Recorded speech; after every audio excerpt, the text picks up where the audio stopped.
What I thought I would do is I would start with a simple request. I'd like all of you to pause for a moment, you wretched weaklings, and take stock of your miserable existence. Now, that was the advice that St. Benedict gave his rather startled followers in the 5th century. And it was the advice that I decided to follow myself when I turned 40. Up until that moment, I had been that classic corporate warrior. I was eating too much, I was drinking too much, I was working too hard, and I was neglecting my family. And I decided that I would try and turn my life around. In particular, I decided I would try to address the thorny issue of work-life balance. So I stepped back from the workforce and I spent a year at home with my wife and 4 young children. But all I learned about work-life balance from that year was that I found it quite easy to balance work and life when I didn't have any work. Not a very useful skill, especially when the money runs out. So I went back to work, and I've spent the 7 years since struggling with, studying, and writing about work-life balance. And I have 4 observations I'd like to share with you today. The first is, if society is to make any progress on this issue, we need an honest debate. But the trouble is, so many people talk so much rubbish about work-life balance. All the discussions about flexi time or dress-down Fridays or paternity leave only serve to mask the core issue, which is that certain job and career choices are fundamentally incompatible with being meaningfully engaged on a day-to-day basis with a young family. Now, the first step in solving any problem is acknowledging the reality of the situation you're in. And the reality of the society that we're in is there are thousands and thousands of people out there leading lives of quiet, screaming desperation, where they work long, hard hours at jobs they hate to enable them to buy things they don't need to impress people they don't like.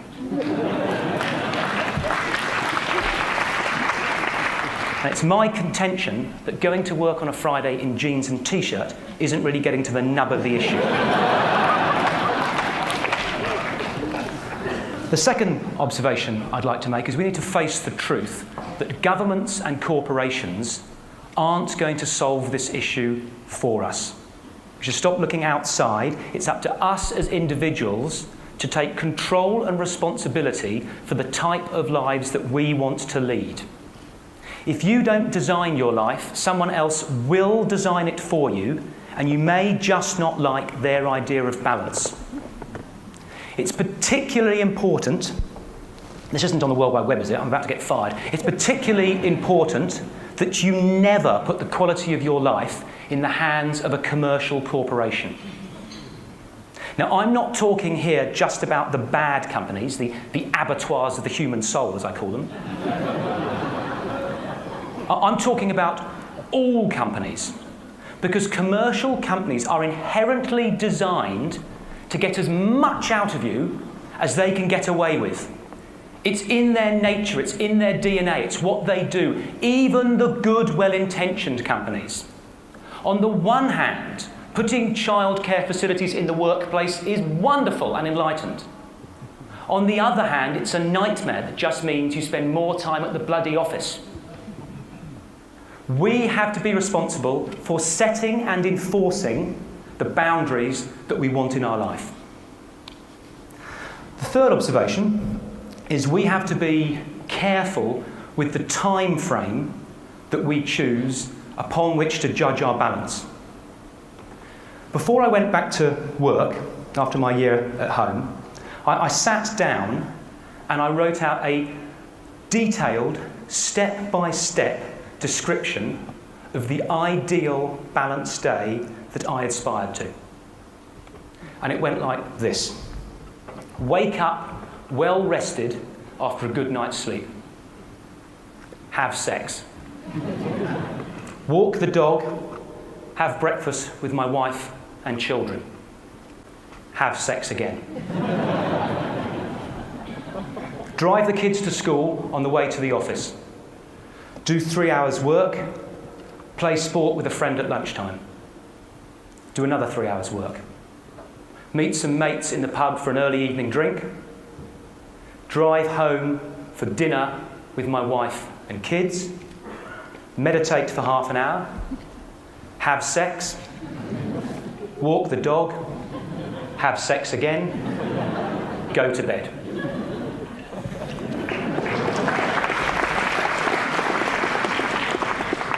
How often do you think I had that day?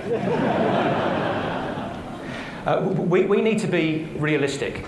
You can't do it all in one day. We need to elongate the time frame upon which we judge the balance in our life. But we need to elongate it without falling into the trap of the I'll have a life when I retire.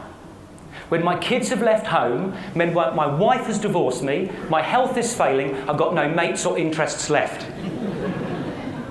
A day is too short, after I retire is too long. There's got to be a middle way. A fourth observation, we need to approach balance in a balanced way. A friend came to see me last year, and she doesn't mind me telling this story. A friend came to see me last year and said, Nigel, I've read your book and I realised that my life is completely out of balance. It's totally dominated by work. I work 10 hours a day, I commute 2 hours a day. All my relationships have failed. There's nothing in my life apart from my work. So I've decided to get a grip and sort it out. So I've joined a gym. Now, I don't mean to mock, but being a fit 10-hour-a-day office rat isn't more balanced, it's more fit. Lovely, though physical exercise may be, there are other parts to life. There's the intellectual side, there's the emotional side, there's the spiritual side. And to be balanced, I believe we have to attend to all of those areas, not just do 50 stomach crunches. Now, that can be daunting, because people say, bloody hell, mate, I haven't got time to get fit. You want me to go to church and call my mother? And I understand, I truly understand how that can be daunting. But an incident that happened a couple of years ago gave me a new perspective. My wife, who is somewhere in the audience today, called me up at the office and said, Nigel, you need to pick our younger son up, Harry, from school. She had to be somewhere else with the other 3 children for that evening. So I left work an hour early that afternoon and picked Harry up at the school gates. We walked down to the local park, messed around on the swings, played some silly games. I then walked him up the hill to the local cafe and we shared a pizza for tea. Then walked down the hill to our home and I gave him his bath and put him in his Batman pyjamas. I then read him a chapter of Roald Dahl's James and the Giant Peach. I then put him to bed, tucked him in, gave him a kiss on his forehead and said, good night, mate, and walked out of his bedroom. As I was walking out of his bedroom, he said, Dad? I went, yes, mate. He went, Dad, this has been the best day of my life. Ever. I hadn't done anything. Hadn't taken him to Disney World or bought him a PlayStation. Now, my point is, the small things matter. Being more balanced doesn't mean dramatic upheaval in your life. With the smallest investment in the right places, you can radically transform the quality of your relationships and the quality of your life. Moreover, I think it can transform society. Because if enough people do it, we can change society's definition of success, away from the moronically simplistic notion that the person with the most money when he dies wins, to a more thoughtful and balanced definition of what a life well lived looks like. And that, I think, is an idea worth spreading.